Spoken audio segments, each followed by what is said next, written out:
Hello everyone. Aina nahamo Amazon dagi khoigi Wi-Fi security camera khak chen mani adong ngasi yore 1 week ti phade adum yam thona yoksale ko ai je hajiwai da piram mani adum masi mayam unbox story minaji manung da kai gumba soi ngam ba khopa yaram magaju koina smaina record la hoba habijina ayeng koina company da pochi reject chali khola da complaint do bujunu ngai redana adum mayam si unbox tomina je pack se thogai rage aduga mayam kari khamai to gai camera je koi masak yang minarasi ko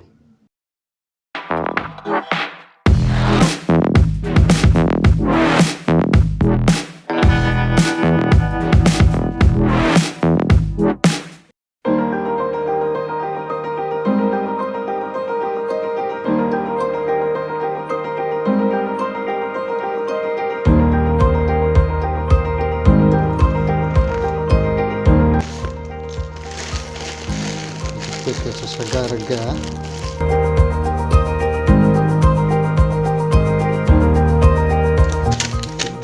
yora address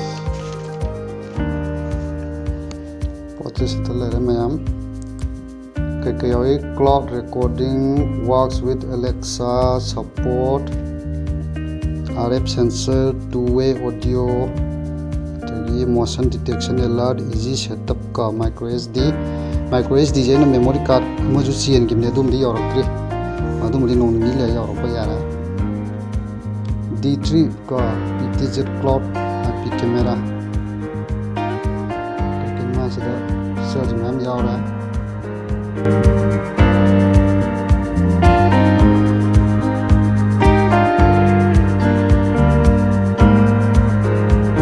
MRP da 2095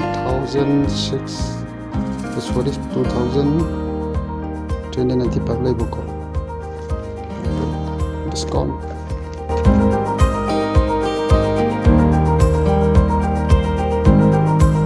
user manual lera mobile da application ma how ka dabani si Wi-Fi setup taram da install and open mobile application MIPC MIPC yoren Play Store lagi download tawga absal lagi setup menu lagi ara sim matum daw ti kon yang na form se kan English important for free repair and replacement please register your product for warranty to register warranty just give me a call okay magia code ma yarum baya semera manual ma jora dazu pasai ji yenji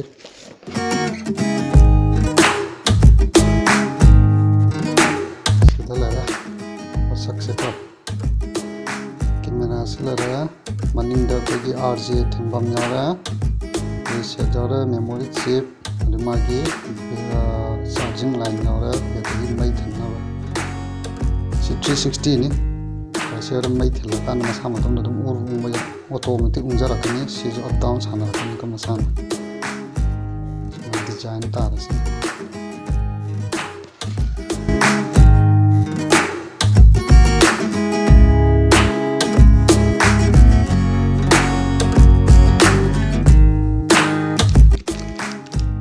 wall dan nap pin ke kalau yang jare masan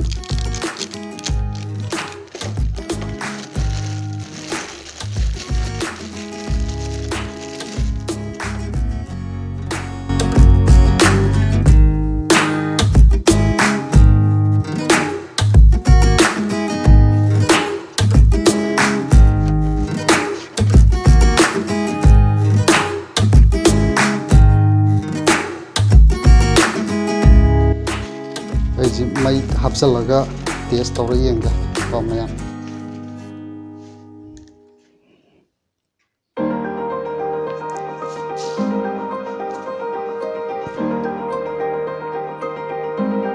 aji mai hapra mai hapakan ma selida red light amangala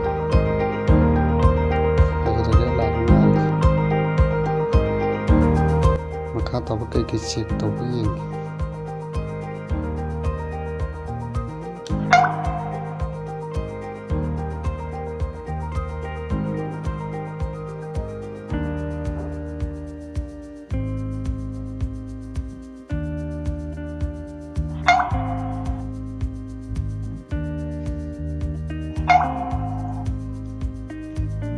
ꯃꯥꯒꯤꯁꯦ wifi search ꯇꯧꯕ ꯃꯥꯜꯂꯦ, ꯑꯗꯨꯅ ꯉꯁꯥꯏꯒꯤ ꯃꯣꯏꯅ ꯍꯥꯏꯕ ꯑꯦꯄ꯭ꯂꯤꯀꯦꯁꯟꯗꯣ ꯑꯩ ꯑꯗꯨꯃꯨꯛꯇ install ꯇꯧꯒꯦ꯫ ꯑꯗꯨ ꯏꯟꯁꯇꯣꯜ ꯇꯧꯔꯒ ꯌꯦꯡꯉꯁꯤꯀꯣ ꯑꯃꯨꯛ ꯃꯌꯥꯝ꯫ ꯑꯩꯈꯣꯏꯁꯦ MIPC ꯍꯥꯏꯔꯤꯕꯗꯣ ꯄ꯭ꯂꯦ ꯁ꯭ꯇꯣꯔꯗꯒꯤ ꯗꯥꯎꯟꯂꯣꯗ ꯇꯧꯔꯒꯦ꯫ MIPC ꯁꯤ ꯂꯩꯔꯦ, ꯁꯤ ꯊꯣꯛꯆꯔꯦ, ꯁꯤ ꯏꯟꯁꯇꯣꯜ ꯇꯧꯔꯒꯦ꯫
ꯑꯩꯅ ꯀꯅꯦꯛꯁꯟ ꯇꯧꯗꯧꯁꯨ ꯈꯜꯂꯦ, ꯋꯥꯏꯐꯥꯏ ꯈꯜꯂꯦ, ꯁꯤ ꯑꯩꯒꯤ BSNL ꯂꯩꯖꯔꯦ, ꯁꯤ ꯄꯥꯁꯋꯥꯔꯗ ꯆꯪꯉꯒꯦ꯫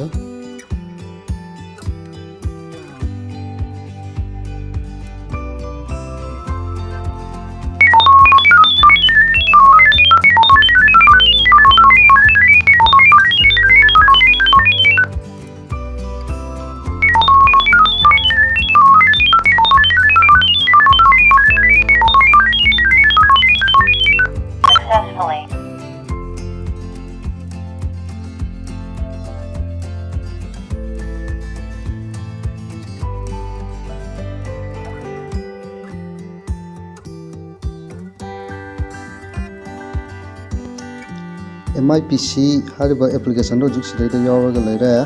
MIPCꯁꯦ ꯑꯩꯈꯣꯏ ꯁꯤꯗ ꯍꯥꯡꯇꯣꯛꯑꯁꯤ, ꯍꯥꯡꯇꯣꯛꯑꯦ꯫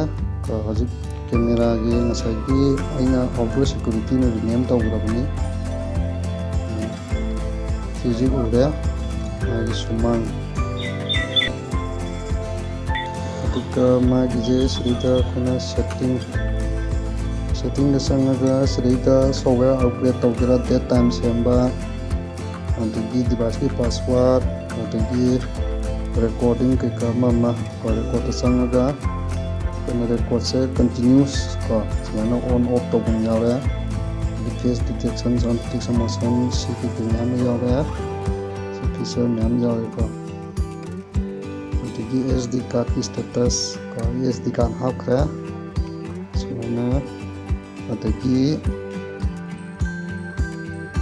ꯐ꯭ꯂꯤꯞ ꯁ꯭ꯀ꯭ꯔꯤꯟ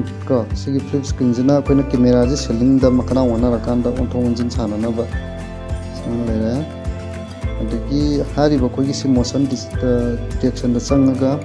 ꯁꯤ ꯁ꯭ꯃꯥꯔꯠ ꯇ꯭ꯔꯦꯛꯀꯤꯡ ꯑꯩꯈꯣꯏꯅ ꯑꯣꯟ ꯇꯧꯕ ꯀꯥꯟꯁꯤꯗ ꯉꯁꯥꯏꯒꯤ ꯀꯦꯃꯦꯔꯥꯁꯦ ꯃꯁꯥ ꯃꯇꯣꯝꯗ ꯑꯩꯈꯣꯏꯒꯤ ꯃꯤ ꯑꯃ ꯂꯥꯛꯄ ꯀꯥꯟꯗ ꯑꯣꯇꯣ ꯔꯣꯇꯦꯠ ꯇꯧꯖꯕꯤꯗꯣ ꯑꯗꯨ ꯇꯧꯔꯛꯀꯅꯦꯕ ꯁꯤꯒꯤ ꯁ꯭ꯃꯥꯔꯠ ꯇ꯭ꯔꯦꯛꯀꯤꯡ ꯑꯣꯟ ꯇꯧꯕ ꯀꯥꯟꯗꯀꯣ꯫ ꯁꯤꯃ ꯂꯩꯔꯦ꯫ ꯑꯗꯒꯤ ꯁꯥꯎꯟ, ꯁꯤꯁꯤꯅ ꯉꯁꯥꯏꯒꯤ ꯁꯥꯎꯟꯁꯦ ꯑꯩꯈꯣꯏꯅ ꯑꯣꯟ ꯊꯝꯕ ꯀꯥꯟꯁꯤꯗ ꯑꯩꯈꯣꯏꯒꯤ ꯑꯦꯂꯥꯔꯝ ꯕꯤꯞ ꯀꯣ ꯍꯥꯏꯗꯤ ꯀꯅꯥꯒꯨꯝꯕ ꯃꯤ ꯑꯃ ꯑꯩꯈꯣꯏ ꯃꯣꯁꯟ ꯗꯤꯇꯦꯛ ꯇꯧꯕ ꯀꯥꯟꯗ ꯈꯣꯡꯉꯛꯀꯅꯦꯕ ꯀꯦꯃꯦꯔꯥꯁꯦꯀꯣ ꯁꯨꯃꯥꯏꯅ ꯁꯤꯒꯨꯝꯕꯁꯤꯡꯒꯤꯁꯨ ꯌꯥꯎꯔꯦ ꯏꯟꯗꯤꯀꯦꯇꯔ ꯂꯥꯏꯠ ꯁꯤꯒꯨꯝꯕꯁꯤꯡ ꯃꯌꯥꯝ ꯌꯥꯎꯔꯦ ꯕꯦꯛ ꯑꯃꯨꯛ ꯂꯥꯛꯑꯁꯤ ꯁꯤꯗ ꯆꯪꯉꯒ ꯃꯥꯒꯤ ꯕ꯭ꯔꯥꯏꯠꯅꯦꯁ ꯀꯟꯇ꯭ꯔꯥꯁ ꯀꯩꯀꯩ ꯃꯌꯥꯝ ꯑꯃ ꯗꯦ ꯑꯦꯟ ꯅꯥꯏꯠ ꯑꯣꯇꯣ ꯁꯤꯒꯨꯝꯕ ꯁꯦꯝꯐꯝꯁꯨ ꯃꯌꯥꯝ ꯌꯥꯎꯔꯦ ꯑꯗꯒꯤꯅ ꯚꯤꯗꯤꯑꯣ ꯁꯤꯗ ꯆꯪꯉꯒ ꯑꯩꯈꯣꯏꯒꯤ ꯚꯤꯗꯤꯑꯣ ꯔꯦꯀꯣꯔꯠ ꯇꯧꯈꯤꯕꯁꯤꯡ ꯁꯤꯗꯩꯗꯀꯣ ꯃꯣꯔꯗ ꯆꯪꯉꯁꯤ ꯃꯣꯔꯗ ꯆꯪꯉꯒ ꯍꯥꯟꯅꯒꯤ ꯃꯥꯒꯤ ꯔꯦꯀꯣꯔꯗꯤꯡ ꯀꯩꯀꯥ ꯃꯌꯥꯝ ꯁꯤꯗ ꯂꯣꯏ ꯌꯥꯎꯔꯦꯀꯣ ꯔꯦꯀꯣꯔꯠ ꯂꯤꯁ ꯃꯌꯥꯝꯗꯣ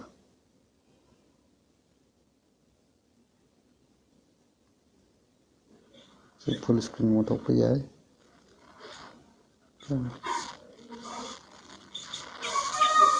डायरेक्शन मैंने बोल रही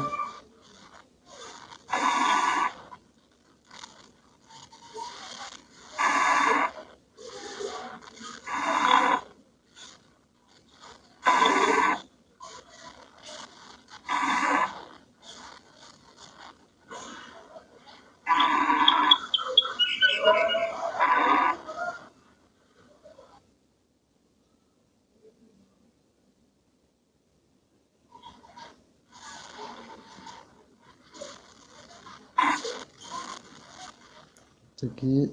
ꯑꯩꯁꯤ ꯀꯦꯃꯦꯔꯥ ꯑꯅꯤ ꯍꯥꯞꯄꯤ ꯁꯤꯁꯤꯅ D3D3ꯒꯤ ꯂꯩꯔꯦ ꯑꯗꯣ ꯑꯩꯈꯣꯏꯒꯤ ꯑꯩ ꯀꯩꯅꯣꯒꯤꯁꯨ ꯌꯥꯎꯔꯤ MIꯒꯤꯁꯨ ꯀꯣ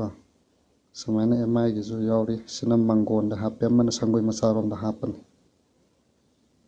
ꯍꯧꯖꯤꯛꯀꯤ ꯁꯦꯝ ꯂꯩꯔꯤꯕ ꯄꯣꯠꯇꯣ ꯁꯤꯗ ꯎꯔꯦꯀꯣ ꯑꯣꯖꯥ ꯁꯨꯃꯥꯏꯅ ꯁꯤꯅ MIꯒꯤ